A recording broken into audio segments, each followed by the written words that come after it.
William Byron takes the win at Atlanta after a crazy, aggressive race. We can both agree on that. But it wasn't a straight shot to victory lane for the 24 team. They had a lot of up and downs. A lot of up and downs, but this is a team that has won here before. And early in the race, everything looked great, right? I mean, finished the top 5 in stage 1. Said on the radio that he loved his race car. I don't think I've ever heard a driver say he loved his race car. I wanted to clip it, make it my ringtone. But that's really when it went downhill. They came down pit road. It starts with the crew, a safety violation, which sounds complicated. Simply, a crew member went over pit wall with basically his hands trying to grab a tire. The rules are the rules. He goes to the back, and Kim, when you lose track position, everything goes downhill. And at a place like Atlanta, where track position is hard to get, that wasn't the only mistake he made. Well, I don't know if I'm going to put it on Byron or LaJoie, but either way, they made contact on the front stretch. He spins down through the grass, through the asphalt. I thought damaged the 24 worse than it really was. Lost a lap in the process because of flat tires.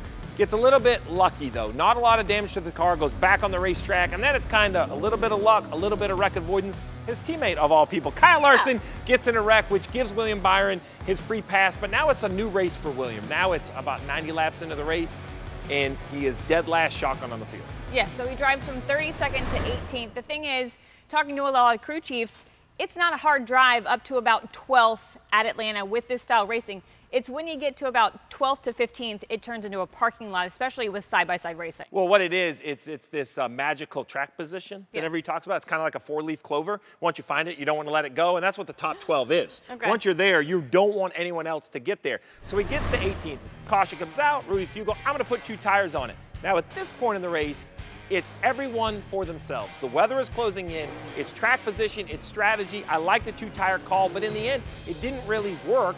The 24 didn't lose spots, but he just started mired mid-pack. Yes, because we saw a number of different strategies for the guys that did come down pit road. We saw some fuel-only stops, some other 2-tire stops. But then there was a slew of people that said, we're not coming down. We're going to ride it out. Well, the challenge for the 24 was how do you break through? And the opportunity really opened on the caution that ended up ending stage 2. So right around lap 156, we saw the caution come out with Bowman and Denny Hamlin. Bowman goes up the track, catches Denny Hamlin. Those two have already had past history, so I'd love to hear the radio. Byron first misses the wreck, but does more than miss the wreck. Doesn't lock any tires up, doesn't hit anything at all. That allows Fugle to stay out. So basically, he goes from 17th, 18th, all the way to 4th after the pit cycle. That's the difference maker for the 24. And then he's able to battle A.J. Allmendinger. So here's where that good car comes back into play and the aggressive driving by William Byron. Well, listen, he knows what he's doing, and it was obvious. A.J.'s very talented. McDowell was up there with a wounded car, some damage on the left front. William Byron, so this win and the challenges were all handed around. The driver had some mistakes, the team had some mistakes, but the recovery was the same. Efficiency on pit road, a great call by Rudy Fugle, and in the end, I always say the drivers are the superstars, and we saw why William Byron is emerging as a superstar, as he did pass the dinger and then hold off for 10 or 12 laps, and then all he had to really do is ride around and wait for the rain. Yeah, so William Byron and the 24 team set themselves apart from the field, the 4th win on the season, but even bigger than that, they move into the points lead, trying to go after that regular season championship. Well, the regular season championship does a few things, right? You get a little bit of points bonus, which is great. It's a lot of momentum to think that you beat everyone over 26 weeks. But if you look at history, I'm a stats guy. I like history.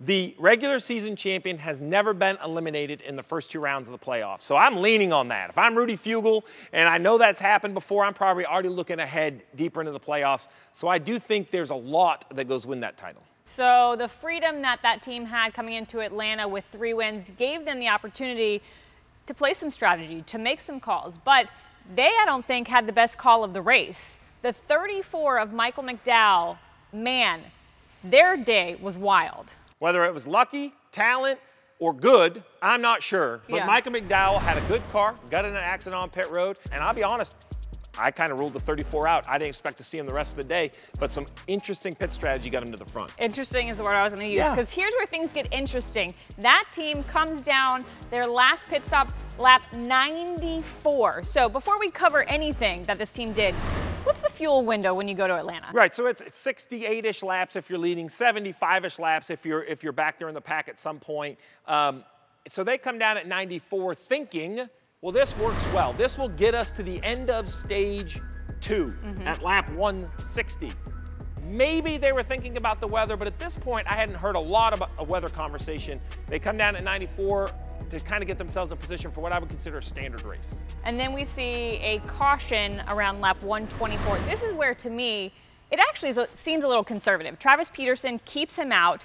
We already know there's weather in the area, so I'm thinking this is a conservative call at this point. There could be lightning, the race could end, that sort of thing. How do you view it? I think this was a conservative, and I don't want to use the word easy, but the most straightforward call. Get out of the mess.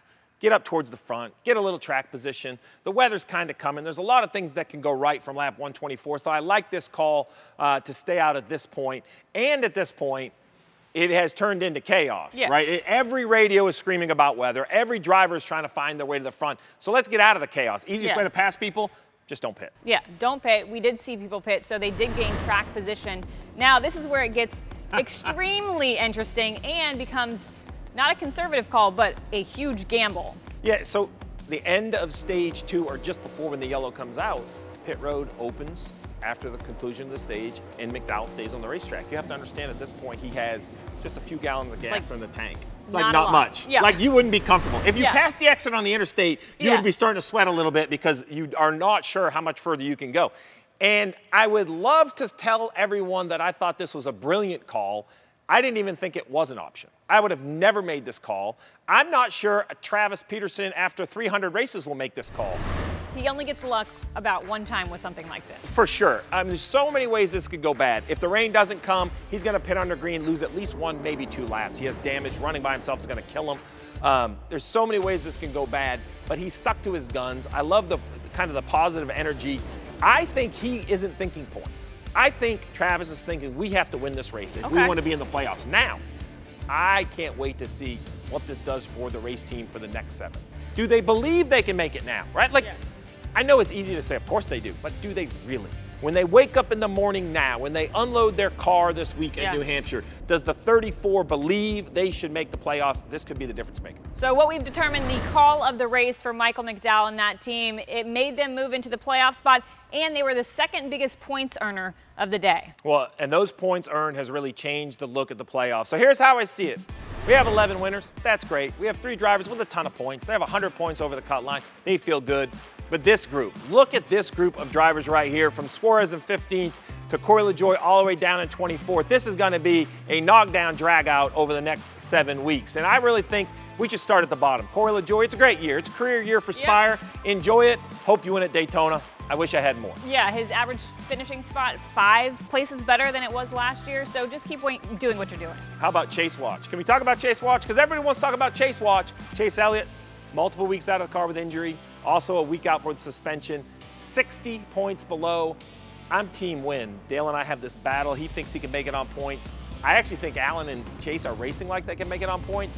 I'm team win. I think they can win. I think they need a win. I think they need a win, and based on what I saw from Atlanta, which was really nothing from that team, I'm going to double down on they have to win because they really aren't doing it for me in terms of gaining the points each week. Yeah, you need bigger chunks. Yes. For Chase Elliott's teammate, Alex Bowman, back from that really serious back injury, back in the car. I'd like to be nice, but I can't be. They haven't had a top 10 since April. But I will say, I always rule Alex out, yet he always wins 2 or 3 races a year. So it wouldn't surprise me if the Alex Bowman who shows up in victory lane through hard work and grit does it again over the next 7. I think that's what it's going to take for Alex, and the same for Justin Haley above him. Although you think this team has some confidence coming off back-to-back decent runs. Absolutely. Talked to Trent Owens, the crew chief. They said that Chicago run, finishing second, not only that, having Justin out front, he led the most laps he ever has in a Cup race. It injected confidence into Justin and the entire team, knowing they can build cars that can run up front. They have a driver that's now confident up front. So even if they're going to tracks they know they can't win, at least they have more confidence than they did before. Well, and you talk about tracks you can't win. Let's talk about drivers that we haven't seen win this year. One has never won. Ty Gibbs has never gone to victory lane. Having a great rookie year, nothing against it. Austin Cindric kind of got thrust on the spotlight with that Daytona 500 win. One's a sophomore, one's a rookie. The truth is, enjoy it. They're young. They're going to win a ton of races. They're going to be fine. Feel the pressure of making the playoffs. Don't do anything different. If it falls your way, you're going to advance. You're going to be great. Now, the driver above these two, he knows pressure. And he can win, especially when you turn both directions. AJ Allmendinger has to be a favorite to jump in with his name in yellow and a win. Yes, and when we look at the tracks coming up, we have 2 more road courses in Indianapolis and Watkins Glen. We know he's good at those tracks. And then he is a great super speedway racer, so you can't ignore him at Daytona. I want to revisit Ty Gibbs, though. I do think they're going to get close enough that they start to make a playoff run. So don't ignore Ty Gibbs. Well, that run is going to push up. And when it pushes up, it goes to the 3 names, right? Bubba Wallace, the first name out. Suarez and McDowell, the first 2 names in. But let me tell you, I'm going to throw a wrinkle in this. Let's remember how this works. Win and you're in. Yeah. All right, so they're 3 points, right? What's the problem? 2 winners, they're 100 points out. So I think that is really the challenge of the summer. It's not as much points as who can win. Can A.J. Allmendinger win? Yes. Can Chase Elliott win? Yes. Would it shock you if Ty Gibbs got his first win? Would not. Okay, well, instantly, Daniel Suarez, congratulations. You're running great, and now you're out of the playoffs. And that is what we're going to see all summer long. It's going to be kind of I battle you, you battle me, and we're running a marathon, and every time we think we get close, the finish line moves. It is a fascinating system. It is so intense to be involved in. It's great to cover. I can't wait to watch it all summer. You said intense. Intensity is what really worries me for both Daniel Suarez and Bubba Wallace. They're 2 drivers that I don't necessarily think are great under pressure. I agree. Bubba is continuing to get better in those pressure moments. He's going to look back at Talladega, the race that he could have won. That improves his decision-making when the pressure is on. But I will say this. He wants to get there and get there sooner. Why? I think he can win at Daytona. No driver wants to have their playoff hopes hinging on winning at Daytona. So the pressure is going to continue to build. We have 7 weeks to determine who's going to get those final playoff spots.